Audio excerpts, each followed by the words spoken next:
Week 4 is here, and we'll discuss our favorite plays for the main slate on DraftKings with a full cash lineup and our favorite stack for GPP play.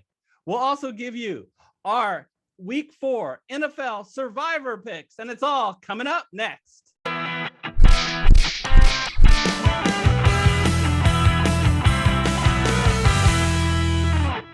Hello, everyone. I'm Eric Lay. And I'm Michael Wiley, and we're the Fantasy Football Consultants.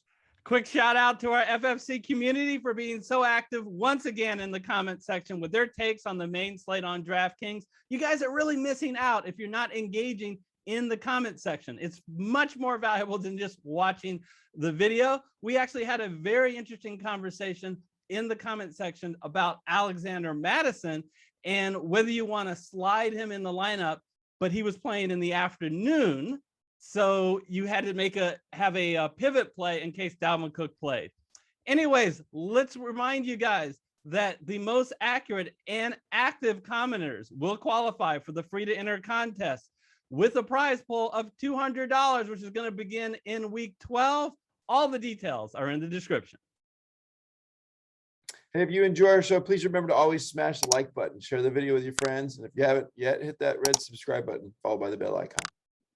All right, if you're only interested in the NFL Survivor content, feel free to use the timestamps because we're going to start with the main slate on DraftKings. All right, we're on the main slate for week 4 on DraftKings. We normally like to start with running back when we're building the cash lineup. Where are we going to go, Michael?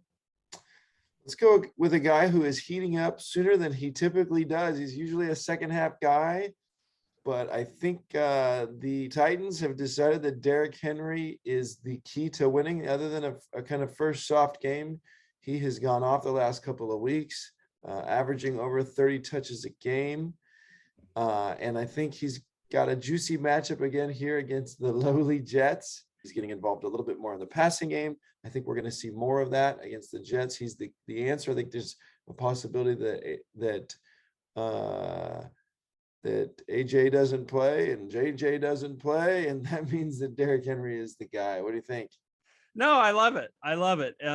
We've in the fantasy community have been begging, why don't you get Derrick Henry more involved in the passing game? Because you give this guy open in space and he can just bowl people over. So, and as you pointed out, the environment is great in this game. He's a favorite, 7.5 points.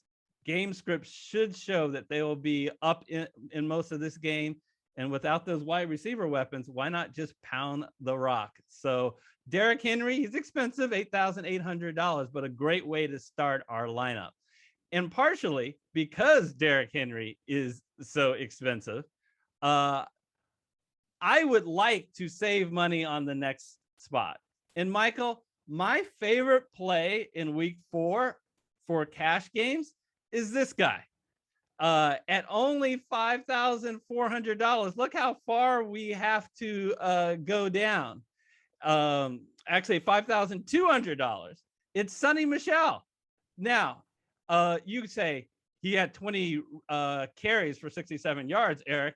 That's not impressive. Yes, it is, because focus on the 20 carries and not on the bad average because he was facing Tampa Bay. Nobody runs on Tampa Bay. If he gets that type of involvement in this particular game against Arizona, he's going to do great. All of he's home. He's a big favorite. Well, what's the problem? The problem is we don't know the status of Darrell Henderson. And because we don't, we're not going to put him in our first look lineup. Here, if you learn that Darrell Henderson is out, I definitely would make space for Sonny Michel this week in your lineup. Hopefully we find out that before like the inactives come out, because we have the same problem that he plays in the afternoon again. Yeah, just one thing to add there. I think the Patriots didn't know how to get Sonny Michel active in the passing game. They have this idea that they can only use running backs to run or to in the passing game. But the Rams got him some touches out of the backfield in the passing game. So I agree. I like this pick, but let's wait.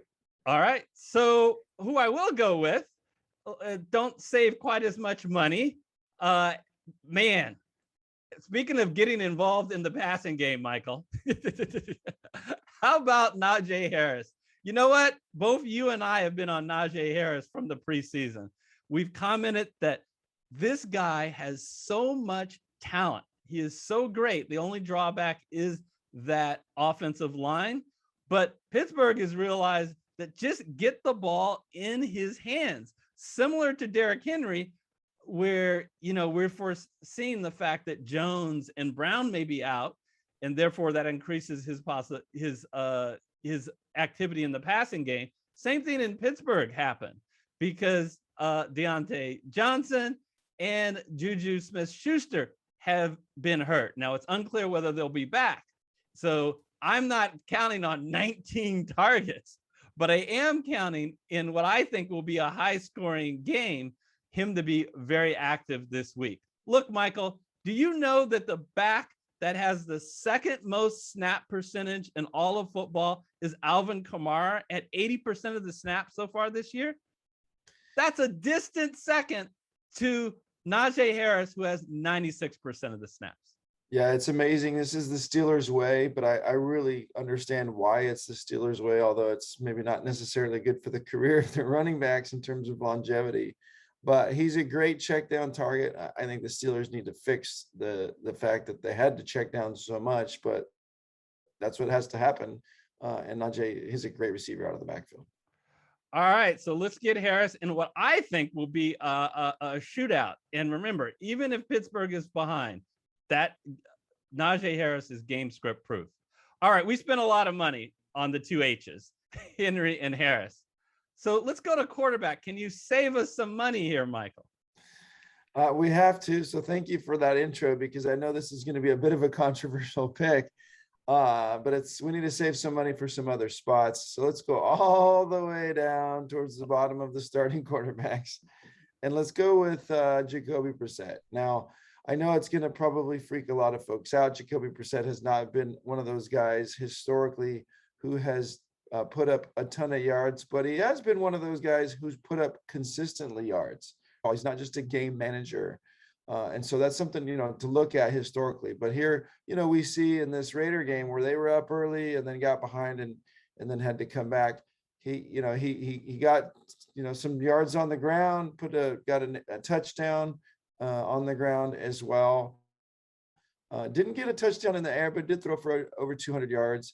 And I think the Indianapolis defense, who he has played for before and will want to put some points against, I think is a lot weaker than this Raider defense.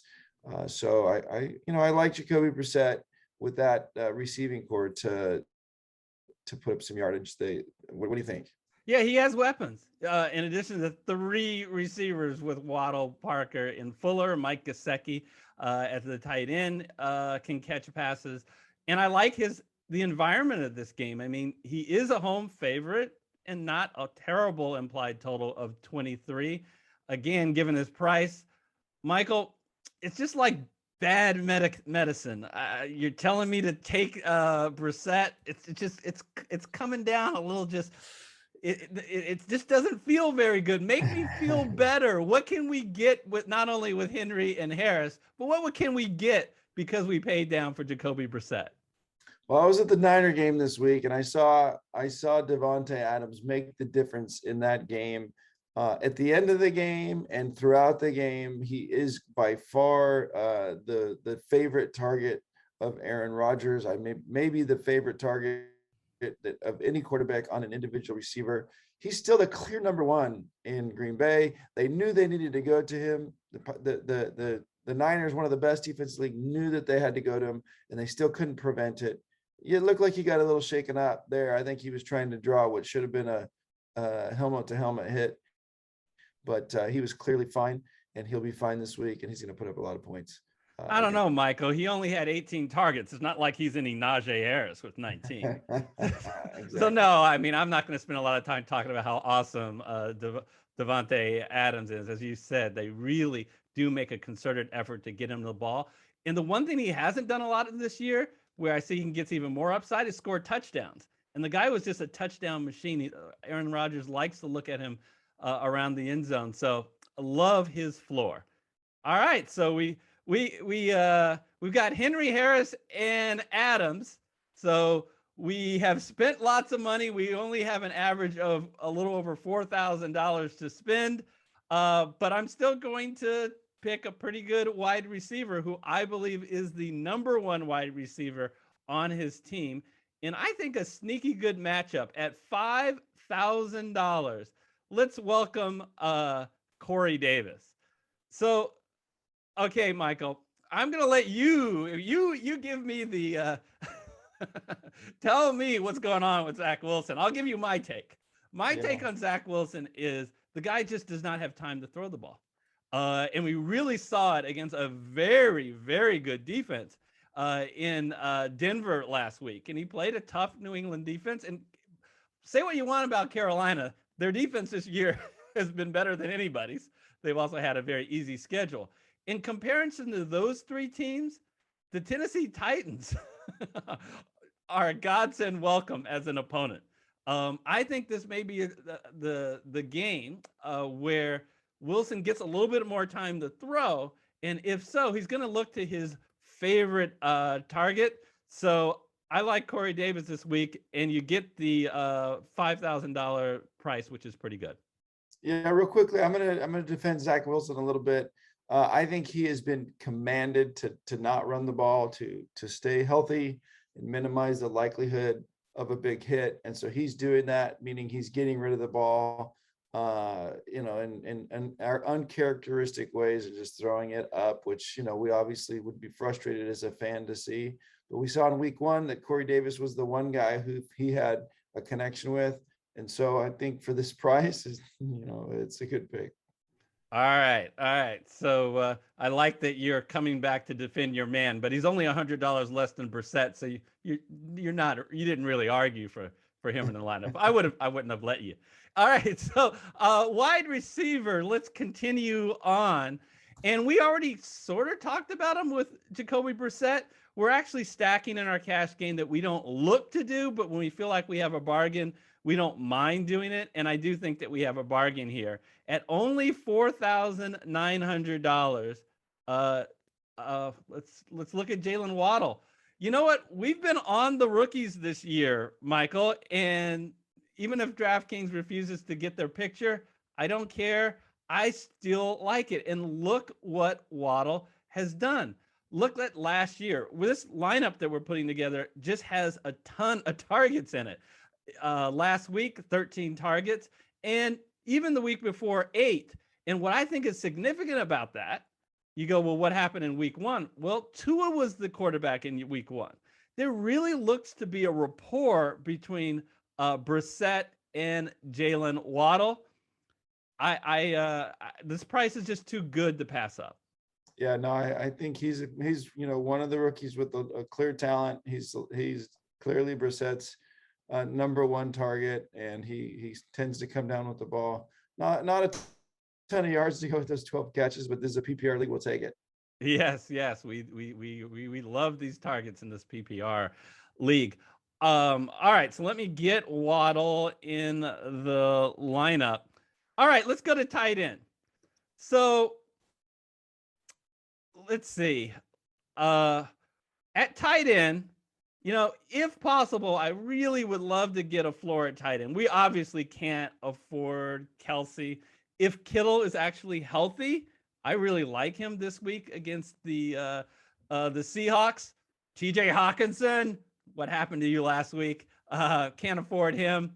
But the guy that I think is pretty darn good in a super sweet matchup is Noah Fant.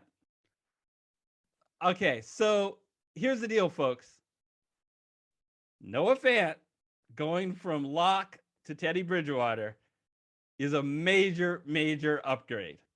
And it really helps him. And he needs to be involved in the passing game because not only is Jerry Jeudy out, but now KJ Hamler joins him on IR. And as you pointed out, Michael, the Ravens pass defense, 30th in the NFL, and haven't done well against tight ends. This is something that we feel like we can expose here, and we get him at a good price.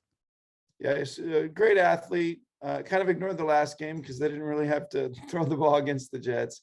So I like this pick against the Baltimore Ravens. Yeah.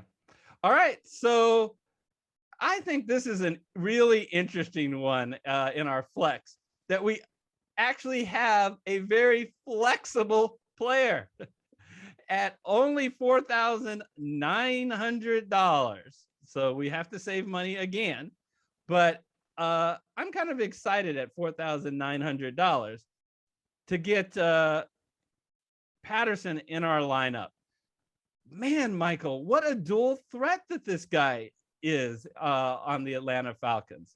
And at $4,900 in a very good matchup in the Dome, I think this is going to be a sneaky high-scoring game. Washington's pass defense has not been good this year. I really like this guy to give us a good floor and cash game with his price.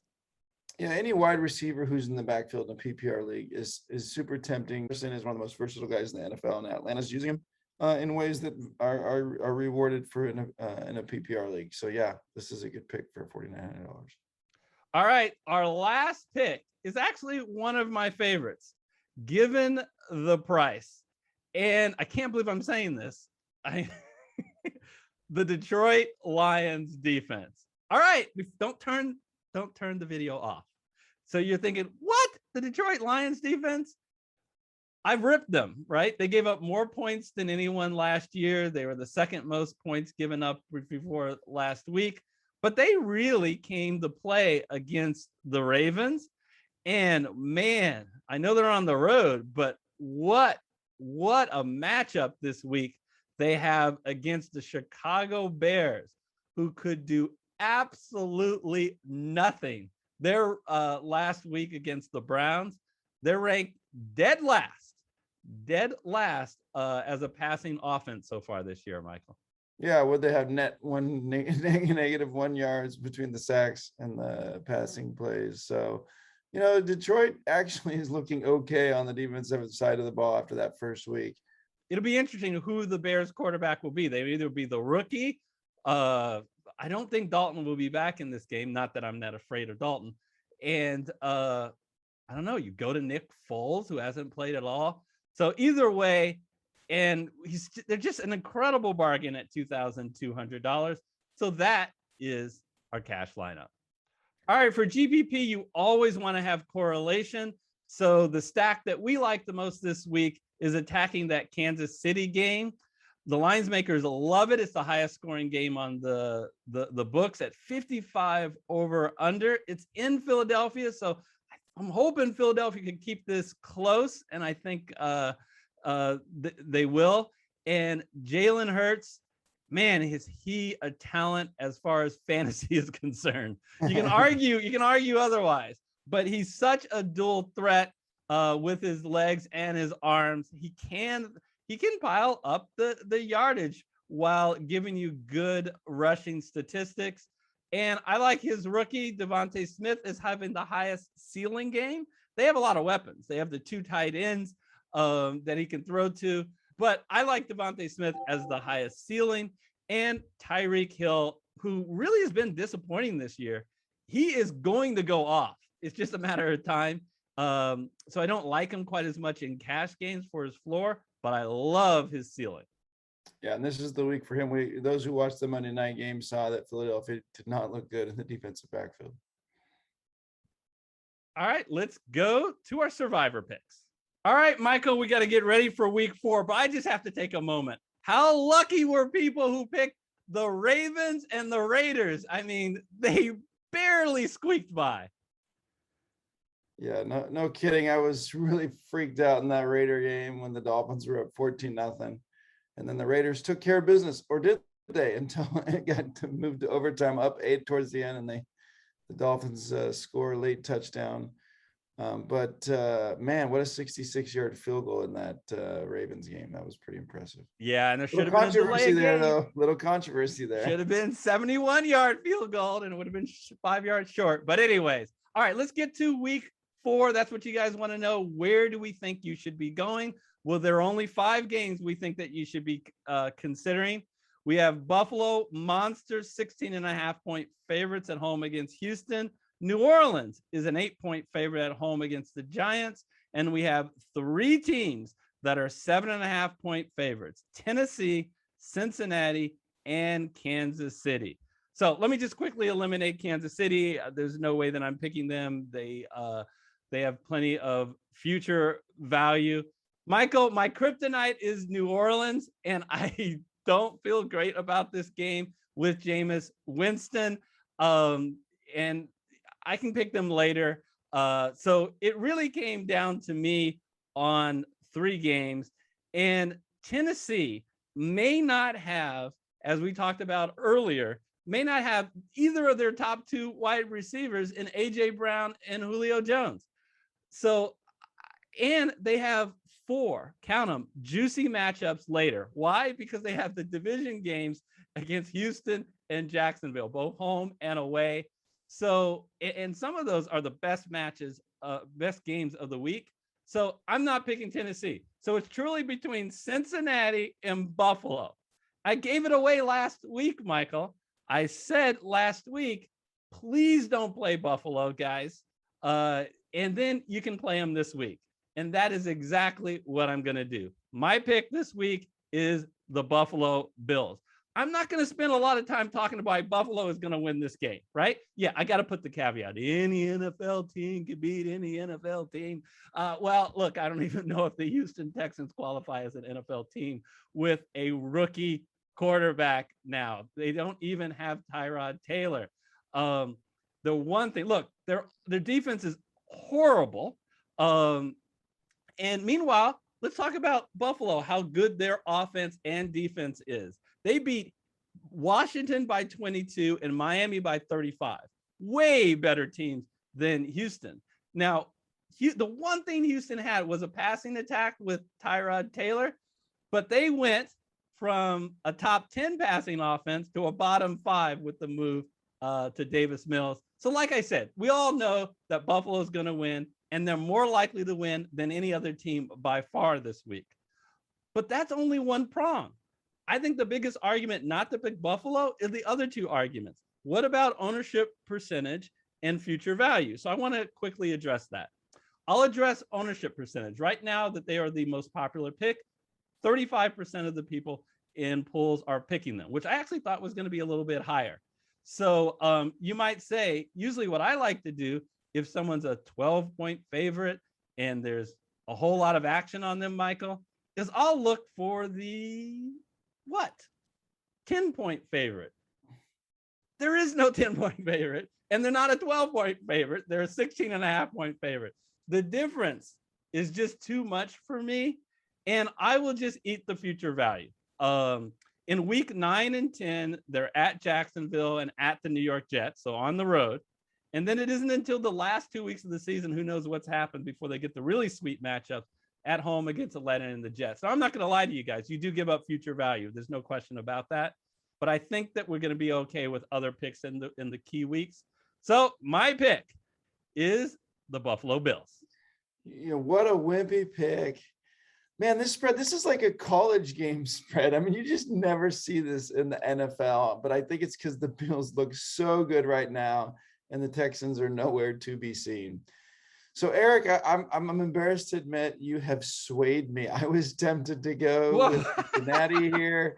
I'm not as afraid of Thursday games as you are. I think the Jaguars are still a few weeks away from putting it together, but I actually think they will put it together a little bit. So I'm a little nervous of them later in the season.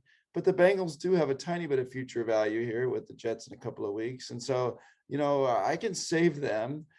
Just 2 other matchups to just comment on briefly. That can I comment about Cincinnati for a minute, and then I'll let you get to that. So Cincinnati, they're at the New York Jets. I don't feel that comfortable with that game either. So I believe that if you're going to want to pick Cincinnati, this is the week to do it. What you're saying by not picking Cincinnati, not just you, anybody, is I'm not going to pick Cincinnati this year. You know what my opinion of that is? I'm okay with that. In our league, you have 18 teams to pick. The 32 teams in the NFL. So you're not going to pick 14 teams. is Cincinnati, and I love Cincinnati, right? I like Joe Burrow. I'm a big fan, right, of Cincinnati, and I am afraid to pick against them, but they're a bottom 14 team. So I'm okay with not picking Cincinnati this year. Okay, I disagree with you on them being a bottom 14 team. They are impressing me right now. I'm watching them a little bit closer because I'm a big Joe Burrow fan. But we don't have time to get into that. And we don't have time in this video, but I want you to send me an email this week with the 14 teams in the NFL who are worse than them. And maybe we'll put it on the show next week. So you got a homework assignment. Sounds good. The two other games I just want to touch on that you didn't hit on are the Packers Steelers game at a 7-point spread and the Bucks Patriots at 6.5.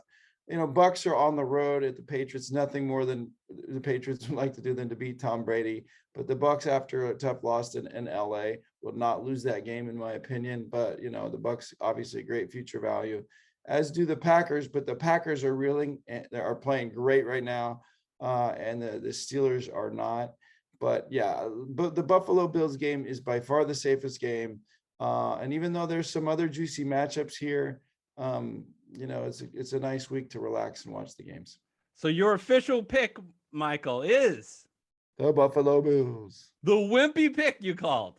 All right. It's the smart pick. The one caveat I would give if I'm giving advice is if you're in a league that is really large, so you're confident it's going to go to the end of the season, and that toward the end of the year, you have to pick 2 games every week.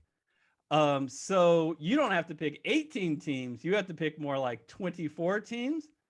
Then I think you go with the Bengals. You take your shot here.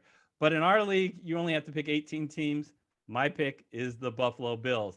As usual, Michael, is awesome debating the Survivor with you and going through the DraftKings. We'll put up on the screen the FanDuel show that Michael and I did. Click on that for all our analysis for that. Until next time, take care, everybody. Bye-bye.